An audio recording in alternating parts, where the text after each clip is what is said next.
I'm fired up and I'm ready to go. I'm fired up and I'm ready to go. I'm fired up and I'm ready to go.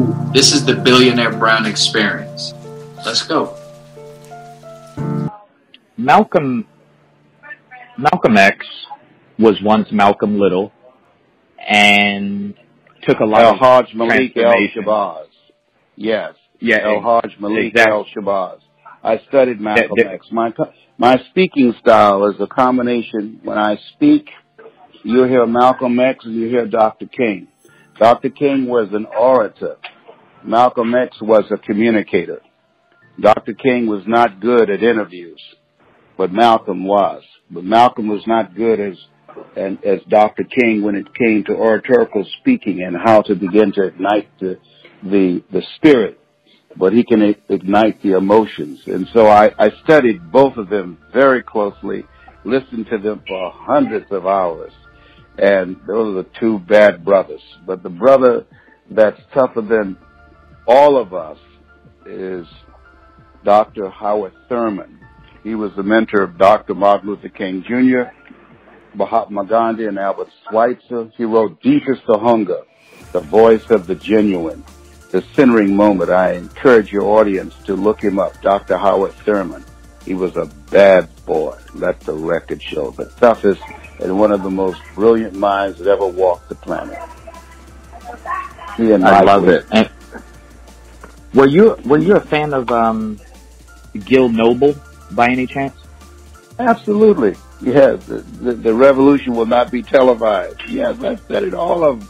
I played him when I was on the air. My program was different than any in the United States. I remember Jesse used to come in, and they had an African relief drive, and $55,000 was raised nationally.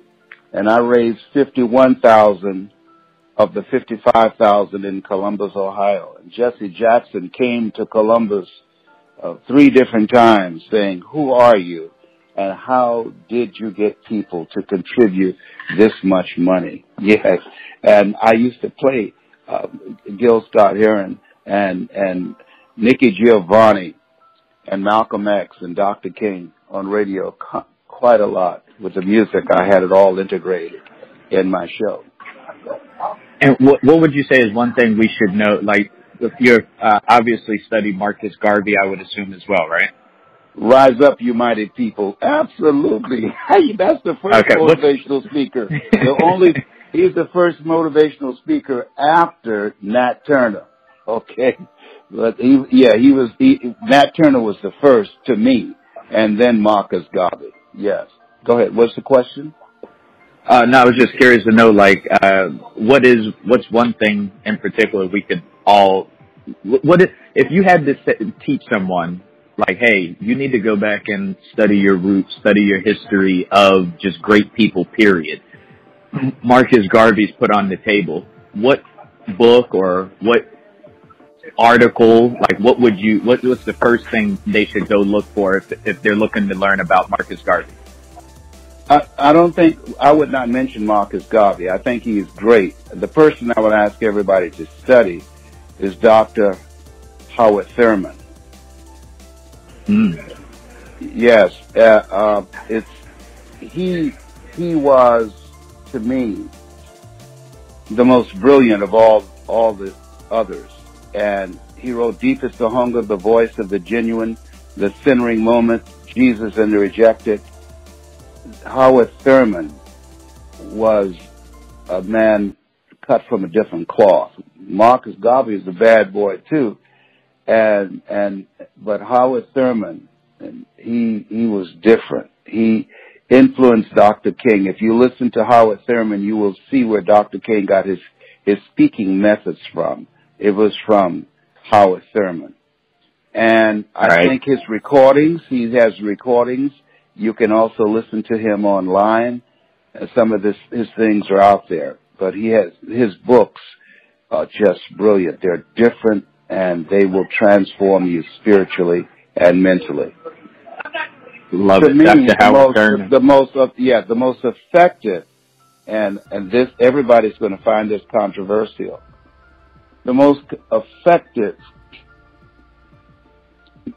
leader we've ever had was the Honorable Elijah Muhammad. Over Dr. King, over Malcolm X, over Marcus Garvey, over Howard Thurman, the Honorable Elijah Muhammad. And I'm not talking about his character, but I'm talking about his ability to create something that's enduring.